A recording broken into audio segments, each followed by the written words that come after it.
friends, welcome to Lux Max. 10th standard exercise 1.5 ல 9th sum பார்க்க போறோம். பார்க்கலாமா? f is equal to -1, 3, 0, -1, 2, -9 ஆனது z இலிருந்து z க்கான ஒரு நேரிய சார்பு எனில் என்ன கொடுத்திருக்காங்க? ஒரு நேரிய சார்புன்னு கொடுத்திருக்காங்க. எனில் f of x ஐ காண்க அப்படின்னு கொடுத்திருக்காங்க. ஸோ நேரிய சார்பு அப்படின்னாலே அது என்ன அப்படின்றது நமக்கு தெரியும். அந்த ஃபங்க்ஷன் வந்து எப்படி இருக்கும் அப்படின்றது தெரியும். இப்போ நம்ம கிவன் கொடுத்துருக்கிறத ஃபஸ்ட் எழுதிக்கலாம். f of x ஒரு நேரிய சார்புன்னு கொடுத்துருக்காங்க. இதுவே நீங்கள் இங்கிலீஷ் மீடியமாக இருந்தீங்கன்னா த லைன் ஃபங்க்ஷன் இஸ் அப்படின்னு எழுதணும். ஓகேவா? The line function. இப்போது எஃப் ஆஃப் எக்ஸ் நேரிய சார்பு அப்படின்னா எக்ஸோட பவரில் 1 இருக்கணும். அது எப்படி இருக்கும்? ஏஎக்ஸ் ப்ளஸ் பி ஒரு கான்ஸ்டன்ட் டேர்ம் கண்டிப்பாக இருக்கும் இல்லையா?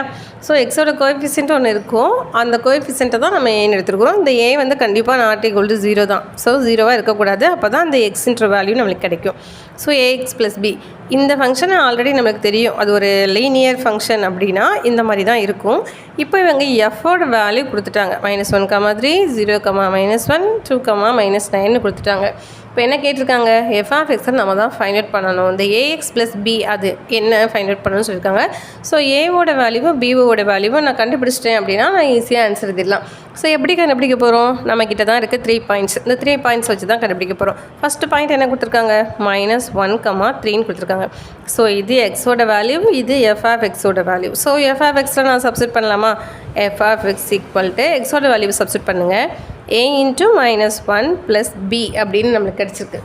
ஓகேவா? ஸோ இதோட வேல்யூ என்ன கிடச்சிருக்கு? எஃப் ஆஃப் எக்ஸ் 3ன்னு கிடச்சிருக்கு. ஓகேவா? ஸோ இப்போ நான் அந்த ஈக்குவல் டு சிம்பிள் போட தேவையில்லை. இப்போ நான் அப்படியே செஞ்சலாம். -a + b = 3 அப்படின்னு ஒரு ஈக்குவேஷன் எனக்கு கிடச்சிருக்கு. ஓகேவா? நெக்ஸ்ட்டு செகண்ட் பாயிண்ட் எடுத்துக்கலாம். 0, -1. ஸோ இங்கே எக்ஸ் வந்து 0, எஃப் ஆஃப் எக்ஸோட வேல்யூ வந்து -1 இருக்குது. ஸோ எப்படி கண்டுபிடிக்கலான்னு பார்க்கலாம். இப்போ எனக்கு என்ன கொடுத்துருந்தாங்க? எஃப் ஆஃப் எக்ஸ் வந்து எக்ஸ் வந்து 0, எஃப் ஆஃப் எக்ஸ் வந்து -1. ஸோ இதையும் f of x equal to a x plus b இதில் சப்ஸ்டிட் பண்ணலாமா? F of x equal to a x plus b இதில் சப்ஸ்டிட் பண்ணலாம். இப்போ எஃப் ஆஃப் எக்ஸோட வேல்யூ எனக்கு என்ன இருந்துச்சுன்னா -1 இருந்தது. இப்படியே கூட நீங்கள் சப்ஸ்டிட் பண்ணிக்கலாம். -1 ஈக்குவல் டு ஏ இன்ட்டு எக்ஸோட வேல்யூ 0 இருந்தது ப்ளஸ் பி. ஸோ ஏ டேர்ம் ஃபுல்லாகவே நம்மளுக்கு 0 ஆயிரும். அப்போது என்ன கிடைக்கும் அப்படின்னா -1 ஈக்குவல் டு பி. இதுக்கு மீனிங் என்ன?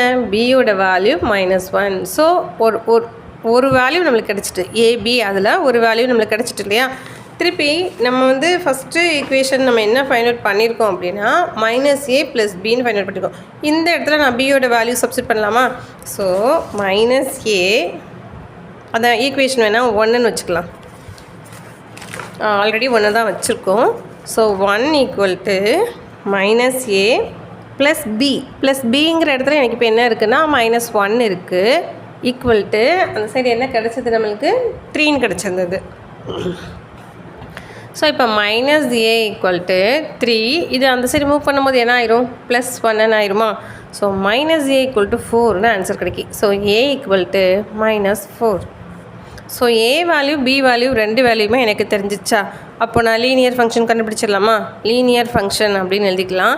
இல்லை தமிழ் மீடியமாக இருந்தால் நேரிய சமன்பாடு. F of x equal to a x plus b. இப்போ ஏ இருக்க வேண்டிய இடத்துல என்ன சப்ஸ்டிட் பண்ணணும்? -4 சப்ஸ்டிட் பண்ணணும். எக்ஸ் இருக்க வேண்டிய இடத்துல எக்ஸ் தான், ப்ளஸ் பி இருக்க வேண்டிய இடத்துல -1 சப்ஸ்டிட் பண்ணணும். ஸோ எஃப் ஆஃப் எக்ஸோட வேல்யூவை நான் கண்டுபிடிச்சிட்டேன். ஒரு நேரிய சமன்பாடு ஈக்குவேஷனை நம்ம ஃபைண்ட் அவுட் பண்ணியாச்சு. ஓகேவா?